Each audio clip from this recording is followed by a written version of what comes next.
Salute to all the Patreon members. I want to thank you guys for your support. It really means a lot to me right now.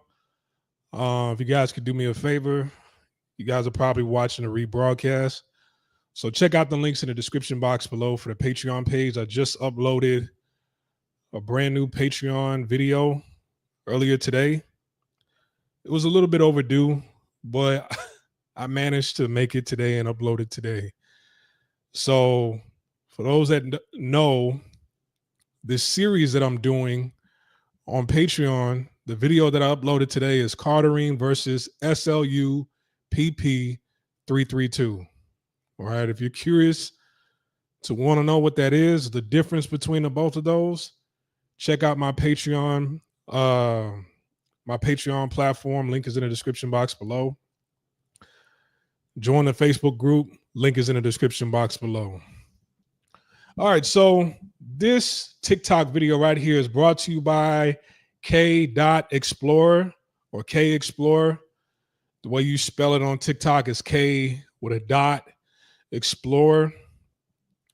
Now, the guy who runs this platform, I guess his name is K. I don't know where he's from. I know he's not American, but I don't know where he's from. Seems to be a pretty good host, neutral. It seems like he's very neutral. All he does is ask questions to get people's opinions, to get their answers, doesn't really intervene, lets people talk. And, not everybody could do that. That's not easy. Sometimes when certain people are talking and they might have an opinion that's far left from yours, you tend to want to get into a little spat with, well, no pun intended, but you tend to get into a little tiff with them, argue with them, or try to, push your opinion, push your point on theirs, try to make them seem like, hey, don't you think this sounds kind of ridiculous what you're saying? But K doesn't do that, right? I haven't seen K do that. He just lets people talk. All right. This video in particular, this woman, salute to Mr. Clauses. He says, enjoying your channel. I appreciate it. Thank you. More content to come. This video right here, Kay is interviewing a black woman, and I don't know where she's from. I don't think she's American either. I believe she has an accent. We'll hear again. I've only watched this video like twice, so I forgot where her accent was from, but we'll play it in a minute. And she talks about how a Korean man spat on her in Korea. All right. Now, let me tell you something. So we're talking about the passport girls, right? I know we like to rhyme with passport bros and naturally say passport hoes, but I don't have to say that. We'll just say passport girls, okay? Yes, women, just as many women as men do travel abroad, okay? Ozzy said, damn, she fine, why they spit on her. That's the thing. The majority of beautiful black women who travel abroad, they go to Korea. I've said this many, many times. If you want to go to a place with some of the most prettiest black women in the world, bunched together, basically, if you want to go to a country where the majority of women are very, very attractive, the ratio from attractive black women to average looking black women is very, very high, go to Korea. All right. A lot of attractive black women, they go to Korea. They want themselves a Korean man. I don't have anything against that. Knock yourself out. Right. So I'm not shocked that this attractive woman chose to relocate to Korea. And, unfortunately, this event happened. So let me stop talking. I'm going to play the video. Should I play it once through and then stop and pause throughout the second time playing it? All right, so let me do that. Let me play it once through. And we're going to play the second time, and then I'll stop and give my opinion and 2 cents, the second play. I want to point out something. Look how dirty this mic is. Damn. I don't know if that's from her or he interviewed quite a bit of people that day, but they got a lot of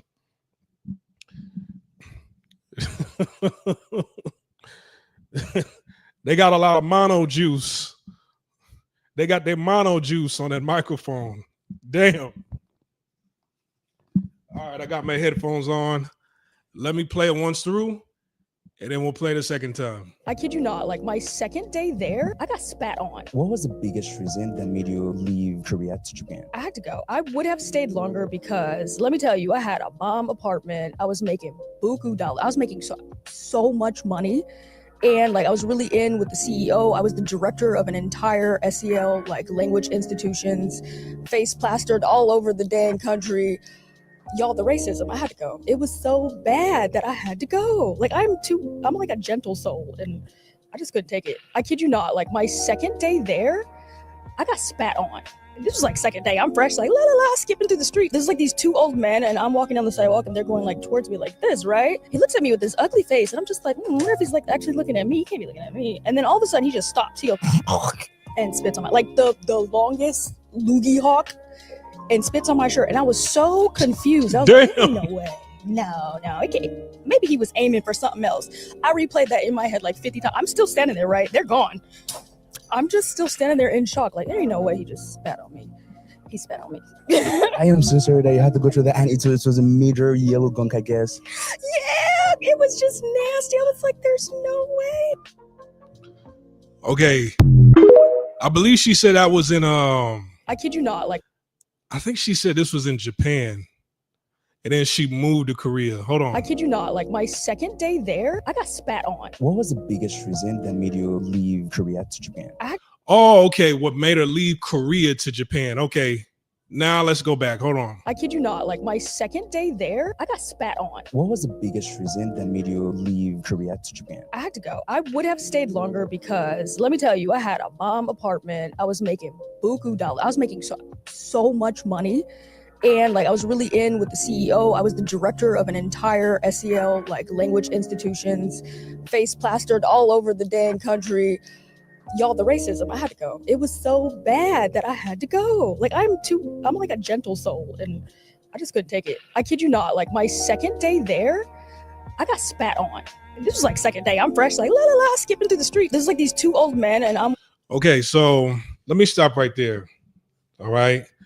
Man, yeah, she got a Coke bottle frame, Coke bottle booty.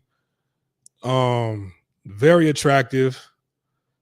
And I don't know, I just had to say that. All right. But here's the thing: a lot of black women, some of the most attractive black women that decide to move abroad, they go to Korea.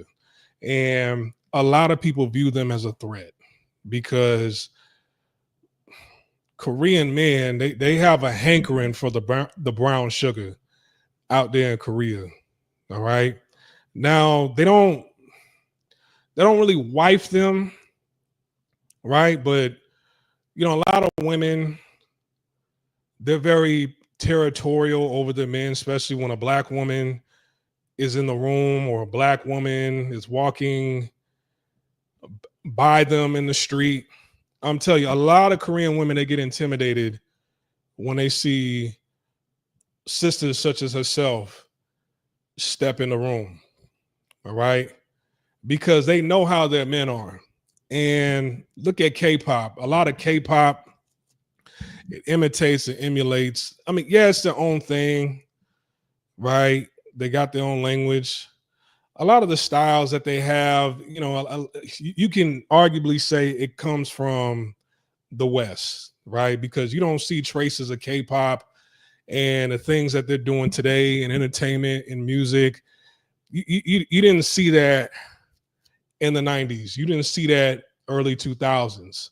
So yeah, it's their own thing that kind of emerged at the turn of the century, but you kind of see it to a certain degree where they get their style from in many cases. All right. And, you know, a lot of the women, you know, they're getting surgery to kind of look like women in the West, but not too much, right? It's not over. You don't. I never saw over the top lip fillers in Korea or BBLs like that. But you do see thick legs, thick thighs out there on some of the women, mainly because they're walking a lot. It is kind of one of those countries that you do need a vehicle, but you don't need a vehicle. And they're getting their steps in. They're toning up, their thighs, their quads are toned, their calves are toned, right? The things that they eat, it goes to these places. So you see a lot of women that are in shape, they look good, and then in K-pop, a lot of women on television, they're on YouTube, they're in these videos, they're gyrating, right? They're trying to exude their sex appeal, their sexiness, but there's still a patriarchal system. It's still, I kind of want to watch my words a little bit, right? It's still a patriarchal system, very traditional still, even though you're seeing a lot of elements from the West in their entertainment. It's still very traditional patriarchy, and there's a culture of saving face, right? And as much as you see good, a lot of good within the country, there's a dark side to every country that you go to, every city that you go to. And I study a lot about, different true crimes that are in Korea and these television shows. There's a lot of K-pop, well, not K-pop, but K-dramas on Netflix that I've watched. Some of them are interesting. And I noticed in every K-drama, right? Every television show that was, Korean directed, Korean language, Korean actors and actresses, there's always an element, and even true crimes, there's always an element of grape in a lot of their television shows and true crimes. I've talked about the nth rooms. Look that up, NTHROOMS. Look at the nth rooms. There were two guys running these nth rooms. One guy's name was the doctor, the other guy's name was God, right? And what they were doing to women all around the country, and how many Korean men from the country were actually in those nth rooms on Telegram was insane. So it's still every country has a dark side, but as fun and exciting, as it is to go to Korea, to be in Korea, to live in Korea, to actually make money and enjoy yourself in Korea, there is a dark side. And one of the dark sides for especially attractive Black women is that when, they're going there, a lot of times they don't really look at other foreigners, right? They're not looking at other Black men. They want to get themselves a Korean man. And they know in the back of their minds, there's stiff competition. I got to look my best for them, right? So some of the best looking women, Black women, go over to Korea, to try to catch, work, make money, but at the same time date. Also live the K-drama fairy tale. Some of the men that they see in these K-dramas, whether you think they kind of look feminine or not, they want them a man like that when they go over there. So they make sure they're in the best shape, their hair is looking right, their makeup's looking right. They know, okay, when I look in the mirror, I got to make sure I somewhat sort of qualify before I even step foot over there. Some women, especially if their weight isn't on par, not her, she's definitely in shape. But some women who, they kind of want the same things, live, work, date in Korea, and they might not be the skinniest woman, right? Pretty big, pudgy. They still go over to Korea and they meet up with they still get a little bit of attention from Korean men, but it's usually like one night, a one-nighter, right? Even a woman like her on the screen right here, you know, she didn't stay in Korea that long, but if she met up with Korean men, uh, I played it on this channel before. Most black women that go over to Korea, especially if they're attractive, they show you the messages that they get on dating apps. Like, ooh, I want to try me a black one. I never had black before. I want to try you, right? And even though they call that out, they still meet up with a lot of those guys that say that talk like that. They might call it out, but they'll meet up with guys like that, and usually it doesn't last that long. It might be one night, it might be 3 nights, it might be a month. And then once the novelty wears off of them, they leave them and go back to their own women, right? But they like to dip in the brown sugar every once in a while. But in this case, you had older Korean men who are walking past her out of their prime, probably thinking, okay, they might have been like, hey, look, this is a foreigner. It could have been racism. It could have been xenophobia or whatever. Definitely wasn't right. Out of their prime, not able to get a woman like this, or don't like a woman of her skin complexion in the country, thinking that she don't belong there, right? Taking up the young men, right? Then they end up procreating with her and creating black babies, or, taking her from another, her taking a man from another Korean woman, and then they don't procreate with Korean children. Or even if somebody shows interest in her to want to sleep with her, right? They don't like that. Or in their minds, they're like, hey, look, I'm way out my prime, and I wish I could have something like that, but I know at my age I can't get nothing like that. So what do? They spat on her, right? And there's nothing new. You heard what's Hines Ward? Hines Ward, what was he, the receiver for the Pittsburgh Steelers? He won a Super Bowl. Koreans don't watch football. They don't watch American football, right? But when he won something and he was half Korean, then they welcomed him with open arms, and the whole media was following him like he was Tiger Woods, on a golf course, right? They gave him a plaque. He started crying and boo-hooing, right? But when he talked about what it was like being born to a black father and a Korean mother, in Korea as a baby, he was saying the same thing. He was like, man, people used to spit on my mother in public, because it's like you had a child with a black man instead of a Korean man. People used to spit on her. Can you either type the name of the room? I've heard about it once on Reddit. Yeah, I'll type it on Nth Rooms. Go to Dirty Mango's channel. Go to Dirty Mango YouTube channel. She breaks it down. There's like 2-3 videos on that.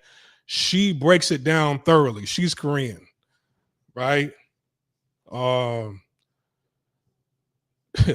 That's something you could go to the gym, or you could be riding. You have a long drive. You could sit back and listen to that. It's about, I think it's like 2 videos. It's like 2 or 3 hours. She goes in grave detail about the Nth Rooms. All right. But let's continue. Walking down the sidewalk and they're going like towards me like this, right? He looks at me with this ugly face and I'm just like, I wonder if he's like actually looking at me. He can't be looking at me. And then all of a sudden he just stops. He goes and spits on my, like the longest loogie hawk, and spits on my shirt. And I was so confused. Now, come on now. If this was in America, all right, a black woman in America, let's say an old black man had done that and spat on her shirt, right?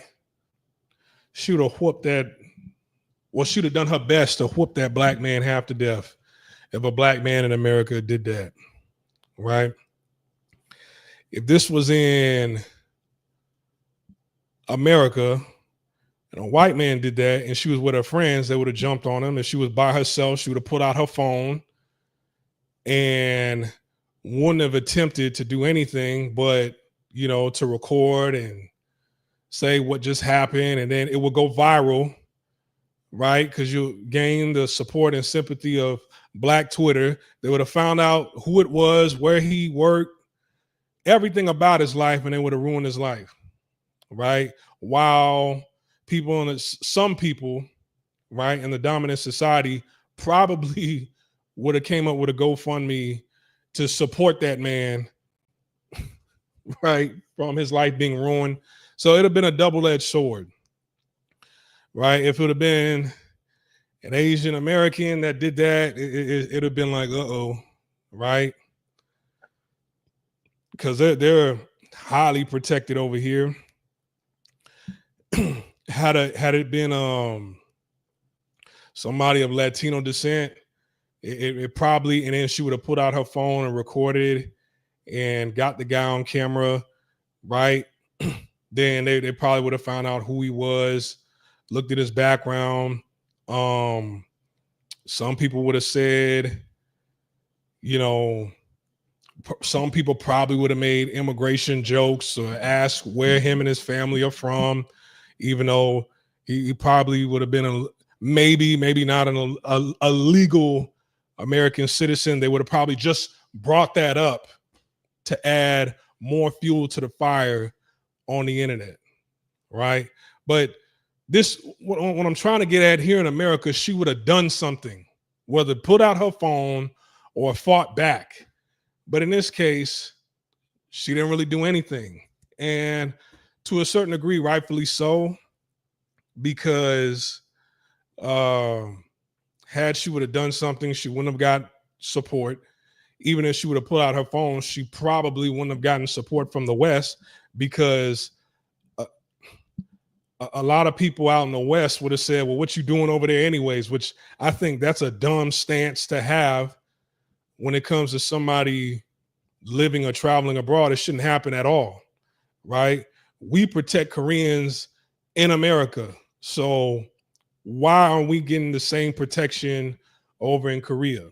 Why are people in 2025, Black people, still getting spat on in the streets in Asian countries, right? But let's continue. I was like, there ain't no way. No, it can't. Maybe he was aiming for something else. See, then now it's, maybe he didn't mean it. Here comes the excuses that you're giving to other people. Knowing good and well, wherever you from, you want to play that shit with nobody where you from. Right? So, and probably she was walking by herself. You're not really, let me take her out of it. A lot of people, especially Black people, especially Black women, they tend to isolate themselves from the group when they go to Asian countries or they go abroad, right? They tend to get far, far away, especially from Black men, because it's like, I don't want to be too friendly for them, because they might take it as if I want to get with them or I want to be with them, and I don't want to be with them. I have no interest in them. So let me stay far away from them. I'm not even trying to be friendly with them. If they do hang out with a Black man, then most of the time, the Black men that they hang around with, they have a sexual preference that doesn't prefer women. I'll just put it that way. I've seen that over in Asia. But just groups of heterosexual Black men with heterosexual Black women hanging out with each other, networking with each other,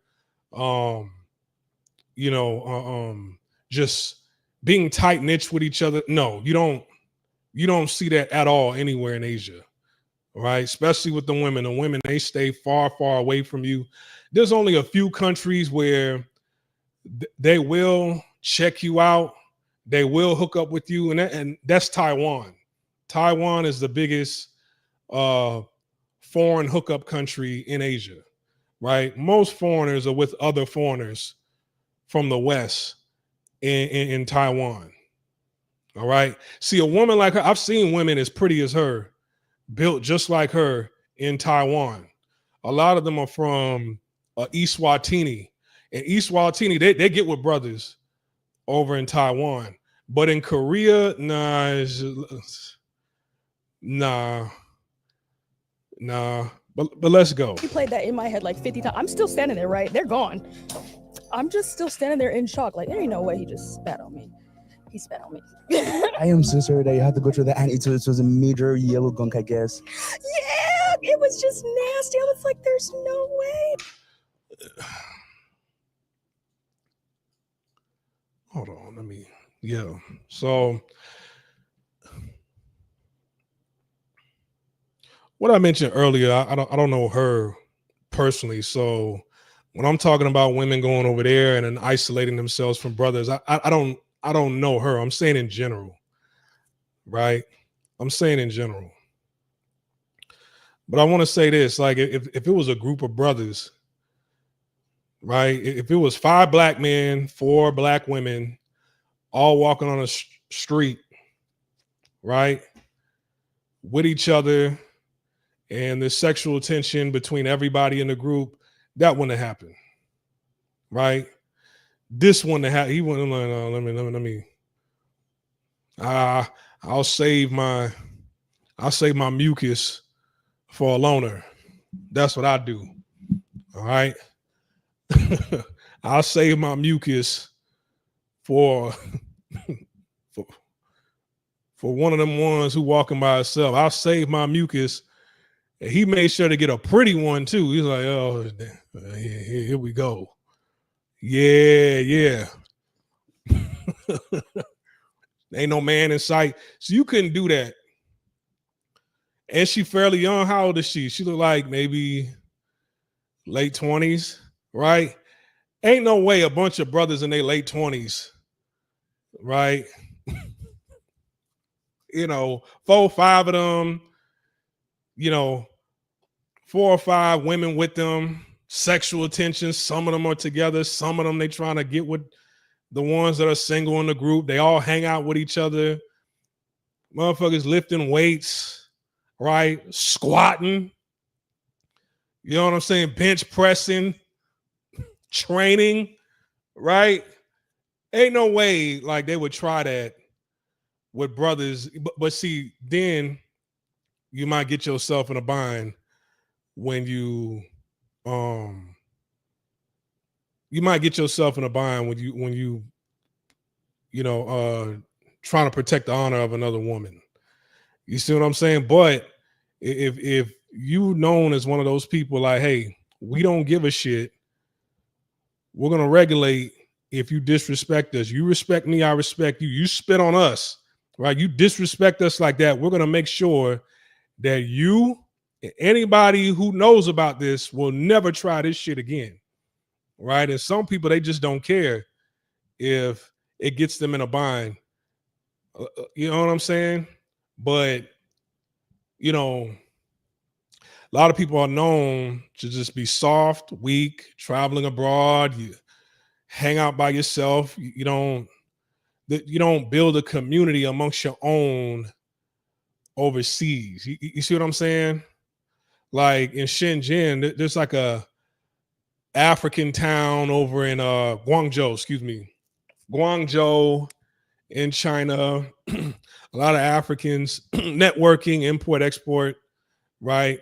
Living amongst themselves. They call it what? Little Africa over there, right? But there's not a little Black America. There's not a little FBA nowhere. Now there's FBAs traveling abroad, but it's not like a FBA town or an FBA village, because that's not what FBAs do when they travel abroad. Hell, even people African, Caribbean in descent, they looking for local women too, right? But a lot of people, they isolate themselves from each other, and I can go back to old videos that I've done of, you know, remember a few years ago when there were issues in the clubs and black women, like it was really ramping up of black women getting assaulted at the clubs with the bouncers and stuff like that. And I pulled up one known TikToker. He was out of Dallas, Texas. I put up one known TikToker who had a lot of black female friends. He was a non-black guy, and he talked about like, hey, you know, here's a black-owned club over here. You know, you don't have to go through that. And I had to respond to that video and say, look, dude, see, I gave him a pass. I'm like, you don't understand. You don't really understand the culture, right? These women that come over to Korea, they're not trying to mix and mingle with black men like that. They'll get with other black women to go Korean hunting, right? They're not trying to be around black men. They don't want black men's protection. As a matter of fact, you know, they giving some of the nastiest, some of them, not all, they giving some of the most nastiest attitudes towards brothers overseas. They don't want to associate themselves with them. I'm not saying that's the case with this woman right here. There's nothing wrong with walking by yourself, right? Nobody should harm you, even if you are walking by yourself, right? That shouldn't happen regardless, even if your dating preference is of somebody of another race. Nothing like this should ever happen to you. But unfortunately, we live on planet Earth, right? We live on planet Earth, and people getting spat on, like, nah, that should have been checked right then and there. This woman should have been able to go to a group of men from her community and said, hey, a guy just spat on me, right? And he's still outside.